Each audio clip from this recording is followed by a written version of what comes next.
merci également à mes deux prédécesseurs. Jean-Louis, tu disais que tu constatais que faire émerger une profession, eh bien, ça demande du temps. Oui, oui, ça demande du temps et du temps rempli de beaucoup de travail et nous le constatons toutes et tous au quotidien. Et puis, Henri, tu concluais, toi, ton intervention en précisant que finalement, l'affrontement n'est jamais une nécessité et que c'est un petit peu cet état d'esprit que nous cherchons à promouvoir à travers la professionnalisation de notre expertise et de notre savoir-faire. Alors, comment parler dans ce contexte-là de revendication?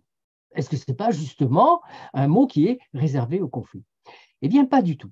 La médiation professionnelle, il n'est pas du tout évident de la faire émerger. Ça ne se fait pas à travers une voie royale. Et pour cela, elle a élaboré, il y a déjà très longtemps, un manifeste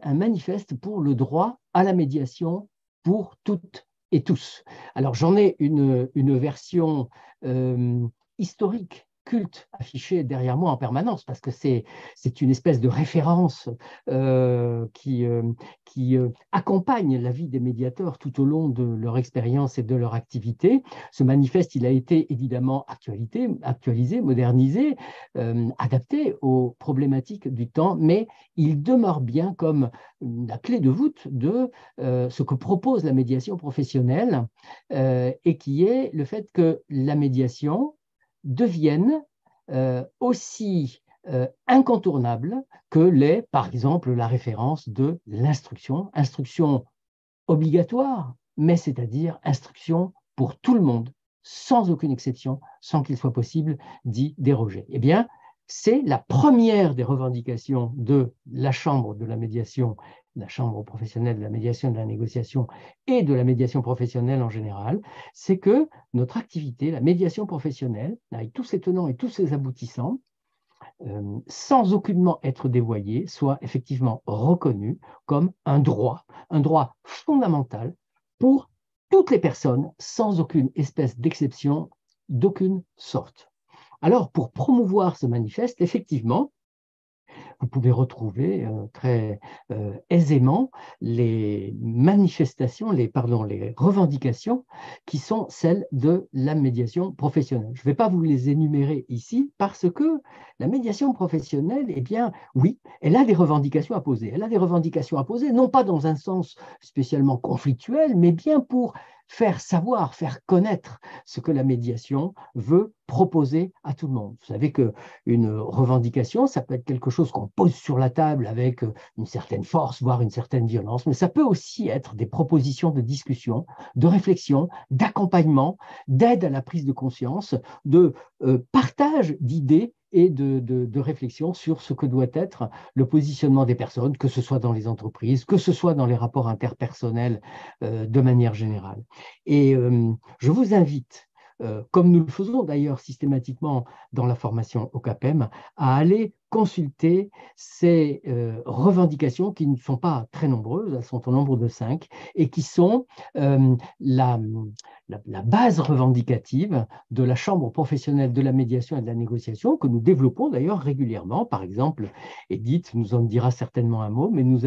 il a été créé un groupe qui vise à intervenir auprès des institutions, et Edith le développera, eh bien, c'est ce que nous faisons, par exemple, à travers ce groupe, c'est aller porter nos revendications auprès des responsables. Plus généralement, bien entendu, ces revendications s'appuient sur un code, qui est un code qui a été élaboré par les médiateurs professionnels eux-mêmes au long de plusieurs années de réflexion collective, d'échange, de partage, d'affinement, et qui est le code d'éthique et de déontologie de notre profession. Je suis à peu près certain que nous sommes les seules personnes à nous réclamer de cette grande famille de la médiation et à avoir poussé aussi loin la réflexion et l'implication sociétale de notre activité et de notre conception à travers la définition d'un code comme le code d'éthique et de déontologie des médiateurs professionnels, qui est le Codéum. C'est évidemment un document que tout le monde, chacune et chacun d'entre nous a lu et sans doute relit de manière, à chaque fois que la nécessité s'en fait sentir, mais bien entendu, c'est un signe absolument distinctif et un élément de notre identité de médiateur professionnel dans le 4e courant de pensée de la médiation, et qui est la référence à ce code d'éthique et de déontologie qui nous accompagne dans chacune de nos actions professionnelles, mais aussi dans toute notre vie en tant que médiateur professionnel. Alors, je vous souhaite une année 2023 remplie de revendications, et de revendications si possible abouties, remplie de cette imprégnation du manifeste qui résume la totalité de notre démarche, et remplie à chaque instant d'une assimilation complète du code d'éthique et de déontologie qui est celui de notre profession. Merci beaucoup.